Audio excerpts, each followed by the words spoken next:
T20 ವಿಶ್ವಕಪ್ ಟೈಮಲ್ಲಿ ಪಾಕಿಸ್ತಾನದ ತಾಳಕ್ಕೆ ಕುಣಿದು ನಾವು ಭಾರತಕ್ಕೆ ಕಾಲಿಡಲ್ಲ ಅಂತ ಟೂರ್ನಿಯನ್ನೇ ಬಹಿಷ್ಕಾರ ಮಾಡಿದಂತ ಬಾಂಗ್ಲಾದೇಶ ಕ್ರಿಕೆಟ್ ಮಂಡಳಿ ಈಗ ಮತ್ತೆ ಭಾರತದ ಬಾಗಿಲಿಗೆ ಬಂದು ನಿಂತಿದೆ. ದಯವಿಟ್ಟು ನಮ್ಮ ದೇಶಕ್ಕೆ ಬಂದು ಪಂದ್ಯಗಳನ್ನು ಆಡಿ ಅಂತ BCCI ಮುಂದೆ ಅಂಗಲಾಚಿದೆ. ವಿಶ್ವಕಪ್ ಮುಗಿದು ತಿಂಗಳು ಕೂಡ ಕಳೆದಿಲ್ಲ. ಅಷ್ಟರಲ್ಲೇ ಬಾಂಗ್ಲಾ ತಂಡ ಹೊಡೆದಿದೆ. ಅಷ್ಟಕ್ಕೂ ಬಾಂಗ್ಲಾದ ಕೋರಿಕೆ ಏನು?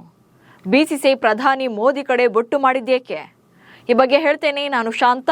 ನೀವು ಸುದ್ದಿಯಾನದ ಸಬ್ಸ್ಕ್ರೈಬರ್ ಆಗೋದಕ್ಕೆ ಮರಿಬೇಡಿ. ಭಾರತ ಮತ್ತು ಬಾಂಗ್ಲಾ ನಡುವಿನ ಪೊಲಿಟಿಕಲ್ ಇಶ್ಯೂಸ್ನಿಂದಾಗಿ ಕ್ರಿಕೆಟ್ ಮೇಲೂ ಕೂಡ ಎಫೆಕ್ಟ್ ಆಗಿದೆ. ಸಾಲು ಡೆವಲಪ್ಮೆಂಟ್ಗಳಿಂದಾಗಿ ಒಂದಕ್ಕೊಂದು ಲಿಂಕ್ ಆಗಿ ಕಗ್ಗಂಟಾಗಿದೆ. ಬಾಂಗ್ಲಾದಲ್ಲಿ ಹಿಂದೂಗಳ ಮೇಲಿನ ಹಲ್ಲೆಯಿಂದ ಶುರುವಾದ ಕಿಚ್ಚು ಆನಂತರ IPLನಲ್ಲಿ ಬಾಂಗ್ಲಾ ಆಟಗಾರನನ್ನ ಕೈಬಿಡೋ ಹಂತಕ್ಕೆ ಬಂದಿತ್ತು.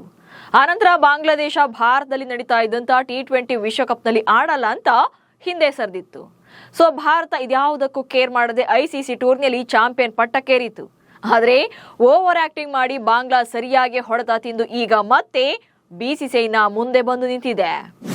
ಬಾಂಗ್ಲಾ ಪ್ರವಾಸ ಕೈಗೊಳ್ಳುವಂತೆ BCCIಗೆ ಪತ್ರ ಬರೆದ ಬಾಂಗ್ಲಾದೇಶದಲ್ಲಿ ಹೊಸ ಸರ್ಕಾರ ರಚನೆಯಾದ ಮೇಲೆ ಹಳೆ ಇಶ್ಯೂಗಳಿಗೆ ಎಳ್ಳು ನೀರು ಬಿಡೋಕೆ ಮುಂದಾಗಿದ್ದಾರೆ. ಅದೆಲ್ಲಕ್ಕಿಂತ ಜಾಸ್ತಿ ಭಾರತವನ್ನ ಎದುರು ಹಾಕೊಂಡ್ರೆ ಸರ್ವೈವ್ ಆಗೋದು ಕಷ್ಟ ಅನ್ನೋದು ಗೊತ್ತಾಗಿದೆ. ಅಂದ್ರೆ ಬಾಂಗ್ಲಾದೇಶ ಕ್ರಿಕೆಟ್ ಮಂಡಳಿ ಭಾರತ ಕ್ರಿಕೆಟ್ ನಿಯಂತ್ರಣ ಮಂಡಳಿಗೆ ಪತ್ರ ಬರೆದಿದೆ.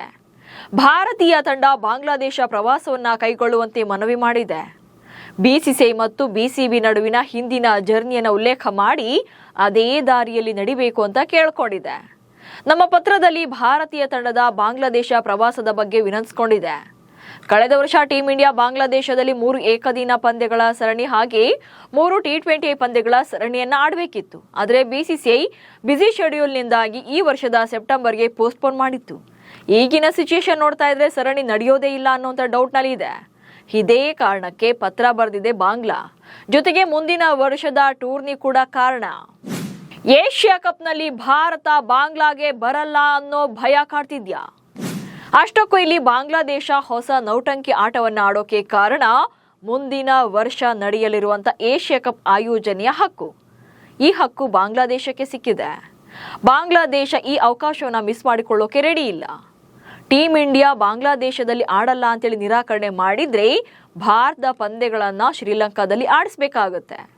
ಕ್ರಿಕೆಟ್ ಲೋಕದಲ್ಲಿ ಅಲ್ಲಿ ಭಾರತ ಆಡಿದ್ರೇನೆ ವ್ಯಾಲ್ಯೂ ಅನ್ನೋದು ಎಲ್ರಿಗೂ ಕೂಡ ಗೊತ್ತಿರದೆ ಆ ರಾಷ್ಟ್ರಕ್ಕೆ ಫೈನಾನ್ಷಿಯಲಿ ತುಂಬಾ ಸಪೋರ್ಟ್ ಸಿಗುತ್ತೆ. ಹಾಗೇನಾದ್ರೂ ಭಾರತ ಆಡಲ್ಲ ಅಂದ್ರೆ BCBಗೆ ಆರ್ಥಿಕವಾಗಿ ದೊಡ್ಡ ಹೊಡೆತ ಬೀಳುತ್ತೆ ಅನ್ನೋದು ಅವ್ರಿಗೆ ಗೊತ್ತಿದೆ. ಸೊ ಇದೇ ಕಾರಣಕ್ಕೆ ಭಾರತ ನಿರಾಕರಿಸೋ ಮುನ್ನವೇ ತಮ್ಮ ಸಂಬಂಧವನ್ನ ಸರಿಪಡಿಸಿಕೊಳ್ಳೋಕೆ ನೋಡ್ತಿದ್ದಾರೆ. ಪತ್ರದ ಬಗ್ಗೆ BCCI ಅಧಿಕಾರಿ ಕೂಡ ಸ್ಪಷ್ಟಪಡಿಸಿದ್ದಾರೆ. ಆದರೆ ಯಾವುದೇ ರಿಪ್ಲೈ ಕೊಟ್ಟಿಲ್ಲ ಇದುವರೆಗೆ. ಬದಲಾಗಿ ಭಾರತ ಬಾಂಗ್ಲಾದೇಶಕ್ಕೆ ಹೋಗಿ ಆಡಬೇಕಾ ಬೇಡವಾ ಅನ್ನೋದನ್ನ ಪ್ರಧಾನಿ ನರೇಂದ್ರ ಮೋದಿ ನಾಯಕತ್ವದ ಕೇಂದ್ರ ಸರ್ಕಾರವೇ ತೀರ್ಮಾನ ಮಾಡುತ್ತೆ ಅನ್ನೋ ಮೂಲಕ ಸರ್ಕಾರದ ಕಡೆ ಬೊಟ್ಟು ಮಾಡಿದ್ದಾರೆ. ಬಾಂಗ್ಲಾ ಆಟಗಾರರಿಗೆ IPLನಲ್ಲಿ ಮತ್ತೆ ಅವಕಾಶ. ಇನ್ನು ಇದೆಲ್ಲದರ ನಡುವೆ ಮುಂದಿನ ದಿನಗಳಲ್ಲಿ ಬಾಂಗ್ಲಾ ಆಟಗಾರರು ಮತ್ತೆ IPLನಲ್ಲಿ ಕಾಣಿಸಿಕೊಳ್ಳುವಂತ ಚಾನ್ಸಸ್ ಇದೆ. IPL ಆಡಳಿತ ಮಂಡಳಿ ಅಧ್ಯಕ್ಷರಾಗಿರುವಂತ ಅರುಣ್ ಧುಮಾಲ್ ಈ ಬಗ್ಗೆ ಸುಳಿವು ಕೊಟ್ಟಿದ್ದಾರೆ. 2026ರ IPLಗೂ ಮುನ್ನ ಮುಸ್ತಫಿಜುರ್ ರೆಹಮಾನ್ ಎದುರಿಸಿದ ಸಮಸ್ಯೆಯನ್ನ ಬಾಂಗ್ಲಾದೇಶಿ ಆಟಗಾರರು ಇನ್ಮುಂದೆ ಎದುರಿಸೋದಿಲ್ಲ ಎಂದಿದ್ದಾರೆ. ಅಲ್ಲದೆ ಮುಸ್ತಫಿಜುರ್ ರೆಹಮಾನ್ IPLನಿಂದ ಹೊರಗುಳಿದಿದ್ದು ದುರದೃಷ್ಟಕರ. ಭವಿಷ್ಯದಲ್ಲಿ ಈ ಘಟನೆ ಪುನರಾವರ್ತನೆ ಆಗೋದಿಲ್ಲ ಅನ್ನೋ ಮೂಲಕ ಭಾರತ ಹಾಗೆ ಬಾಂಗ್ಲಾ ನಡುವೆ ಎಲ್ಲವೂ ಸರಿ ಹೋಗಬಹುದು ಅನ್ನೋ ಬಗ್ಗೆ ಹಿಂಟ್ ಕೊಟ್ಟಿದ್ದಾರೆ. ಆದರೆ ಕೇಂದ್ರ ಸರ್ಕಾರ ಯಾವ ನಿರ್ಧಾರವನ್ನ ಕೈಗೊಳ್ಳುತ್ತೆ ಅನ್ನೋದೇ ಈಗಿರುವಂತಹ ಪ್ರಶ್ನೆ. ನಮಸ್ಕಾರ.